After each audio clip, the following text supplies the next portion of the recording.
guys, today I wanted to tell you about a big plan to save a tiny rabbit. In June 2017, John Gailey, a wildlife biologist with the Washington Department of Fish and Wildlife, watched from a ridge as wildfire tore across the dry hills of eastern Washington. This shrub-topped landscape is usually a serene expanse of pale green. Instead, a swirling maelstrom of smoke and flames was burning through acre after acre. Galley's eyes stung from burning sagebrush. Firefighters were asking us what the hell we were doing here, he says. Some might argue the undeveloped shrublands might have been better left alone to burn, but Gailey had a singular reason to stay. He wanted to help protect the endangered species here that he had spent the last 5 years of his life working to restore. Across the shrub steppe, pygmy rabbits were sheltering in burrows in the fire's path. Gailey and his crew were determined to do whatever they could to save the endangered animals, just as they had worked to save the rabbits from a seemingly endless series of disasters before. The fire, which came to be known as the Sutherland Canyon Fire, was one of many obstacles Gailey and others have faced in decades of attempts to boost the population of the Columbia Basin pygmy rabbit. With bodies about the size of a mango, they are North America's smallest rabbit species, and among the only ones to dig their own burrows. For thousands of years, these rabbits have lived on the Columbia Plateau, which stretches across eastern Washington and Oregon and into Idaho. Under normal circumstances, they play a critical role in the local food chain. They feast on the plateau's pungent sagebrush for at least half of their diet, and in turn raptors, weasels, and coyotes feast on them. But human presence has bettered their existence. The rabbit's native habitat has been fragmented by development and farming. In 2001, biologists monitoring the rabbits could only find one colony, landing the species on the federal endangered species list, with fewer than 50 individuals left. The Columbia Basin pygmy rabbit was a whisker away from the extinction.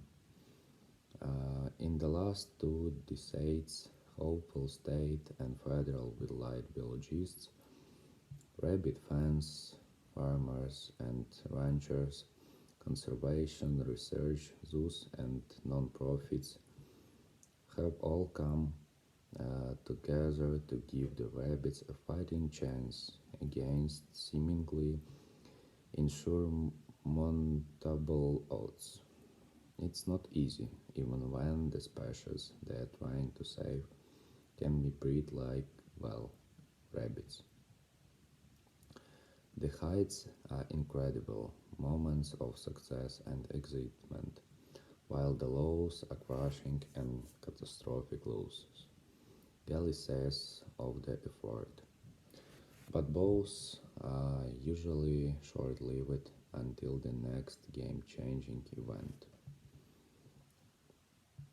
Pygmy rabbits rely on a landscape of mature sagebrush that has been repeatedly damaged or fragmented by development and extreme wildfires. Strips of remaining sagebrush have allowed them to travel between larger areas. Morgan him. To save the rabbits, save the sagebrush. To understand the plight of the pygmy rabbit, you must also consider the state of the sagebrush habitat it depends on. Call it the sagebrush sea for its vast, pale green uniformity. This landscape is deceptively rich, says Corina Hansen, land manager for the Nature Conservancy Moses School and Brisley Hills preserves in eastern Washington. Together, the preserves contain 33,000 acres of sharp steppe and arid ecosystem of grasses and shrubs, including many species of sagebrush. In spring, showy yellow balsam root, purple sagebrush, violet and other flowers and burst and blushes of color to the sea of green. Um, Western mid- meadowlarks trill in the morning soft light. Mule deer more quietly across the hills, and small reptiles hide in the shadow of the edge. Altogether, this diverse habitat is home to more than 200 species of birds and at least 30 species of mammals, as well as reptiles and amphibians. Since the 17th, 80% of the sagebrush ecosystem in Washington has been lost to development and farming, and nearly 1 million more acres across the West are lost each year.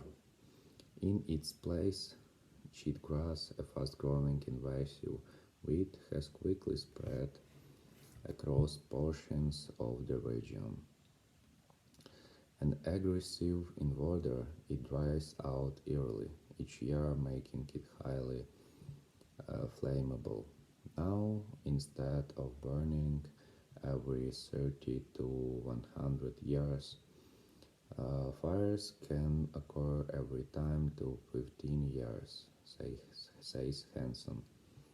They are also larger and more intense, she says.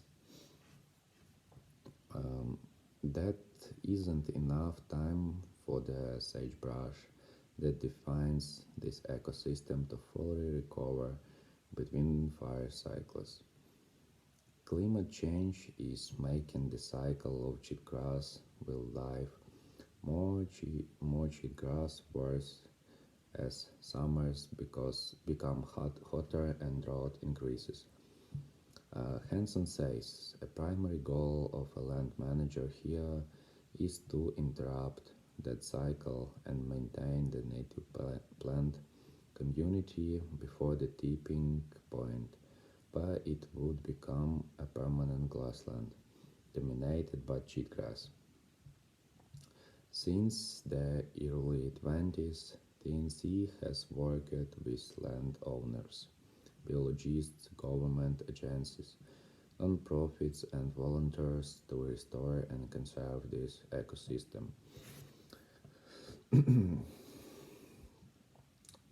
boost bunny numbers and provide land for the rabbits' reintroduction.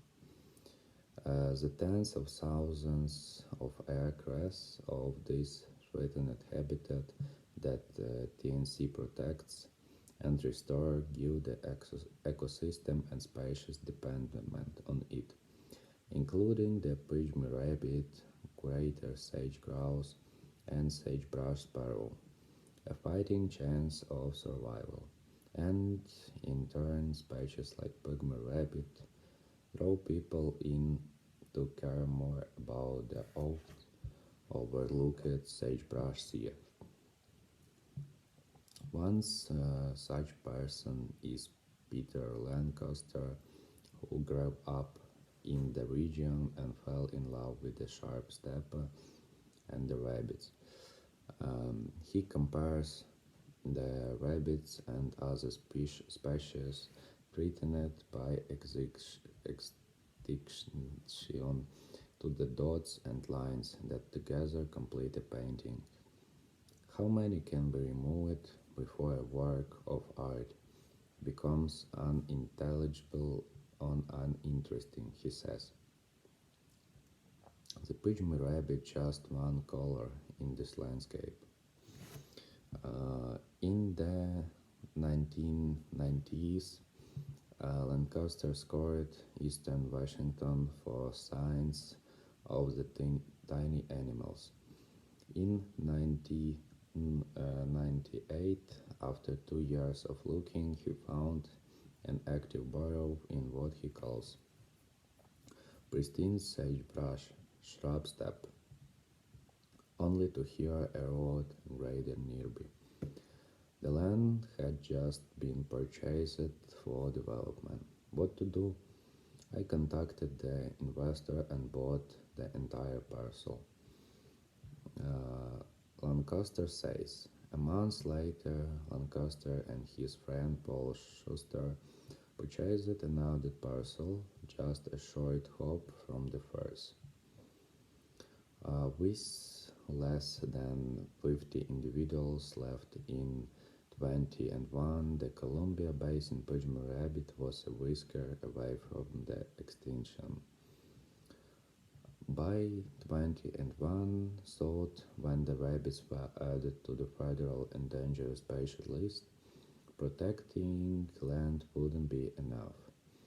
It was time to launch a rabbit rescue. But figuring out how to help them breed and survive would take a lot of trial and error.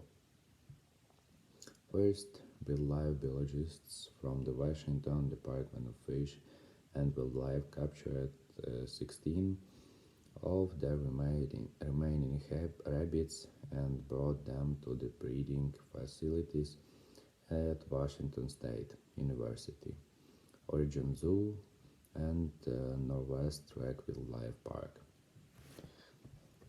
But captive breeding proved challenging with little romance and poor survival rates. One main culprit: inbreeding and lack of genetic diversity among the small group of survivors. So, in 2004, state fish and wildlife scientists launched a genetic rescue. They interbred the surviving Columbia Basin pygmy rabbits with Idaho pygmy rabbits, meticulously maintaining at least 75% Columbia Basin genes in each individual. Pregnancy and survival rates improved. In 2007, the first batch of these captive bred rabbits was released into protected sharp steppe habitat. Within months, though, all 20 disappeared, most likely eaten by predators. After all, even wild-born pygmy rabbits have a natural survival rate of just 15%. Biologists pivoted to a sort of bunny head start program designed to prepare pygmy rabbits for life in the wild, says rabbit wildlife biologist Gailey. Starting in 2011, with volunteer help, the Washington Department of Fish and Wildlife fenced in 4 multi-acre coyote-proof enclosures on sharp steppe habitat. It was like a Hilton hotel for rabbits, says Gailey. We provided every comfort. Each enclosure, the size of several football fields, was equipped with PVC burrows, along with netting to deter raptors. Rabbits were provided with some water and commercial rabbit food. There were even little shelters. Soon the enclosures were hopping with baby bunnies, and the biologists cautiously began releasing them each year onto lands owned by TNC, state agencies, and Peter Lancaster. Efforts to track the rabbits grew. In winter, when Saul helped real animal science, Jelly and Crows surveyed the release areas for evidence of survivors on their descendants. A tiny paw print in the snow here, a fresh burrow and droppings there, a darting blur of brown fur. All were hopeful signs of live bunnies. Using fecal samples, the biologists can even track individuals, says Jailey. When a rabbit is released into the wild, we collect a small tissue sample to get its genetic ID, he says. Our partners with the University of Idaho conduct genetic analysis on these samples and can tell which rabbit they came from. That data gave Jelly an estimate of how many released rabbits survived to adulthood and how many are wild-born next generation. The surveys also revealed a difference in survival rates between enclosure-bred rabbits and their wild-born offspring, and thought the data was just emerging. Something wasn't quite right. In 2015, Jelly says the survival rate of enclosure-bred rabbits in two areas was very poor. However, wild rabbits in one of those areas were surviving better. A wildfire forces a setback. That all changed in 2017 as Jelly, standing on the ridge line, watched flames spread toward the Beasley Hills breeding enclosure. In a last-ditch effort, he and the crew on site raced to turn on irrigation, hoping to save some bunnies. Later, Jelly and a group of firefighters, smiling through soot-covered faces,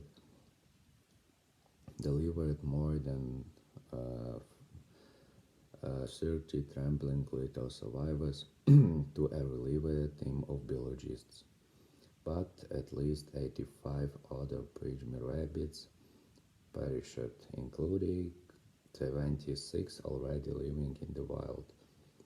We lost our biggest and best breeding facility, Jelly says. Jelly now sees the 2017 file as a blessing in disguise. The enclosures were good at making the rabbits comfortable and therefore also good for breeding lots of rabbits, he says. But they didn't prepare them for life in the wild. Perhaps the soft start at the Bunny Hilton was a little too soft. The breeding enclosures themselves had also begun to have dire problems, says Jelly.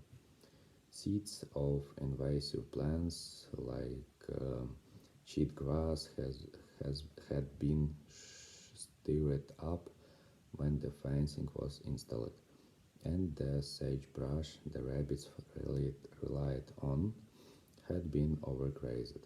Worse, a parasitic organism called Coccidia, passed in decaying fecal matter, had spread rampantly, killing baby rabbits. Since we had rabbits in the same area and same time showed different survival rates, we concluded it was something we were doing that contributed to poor survival. Okay, guys, that's it for today. So have a nice day and goodbye.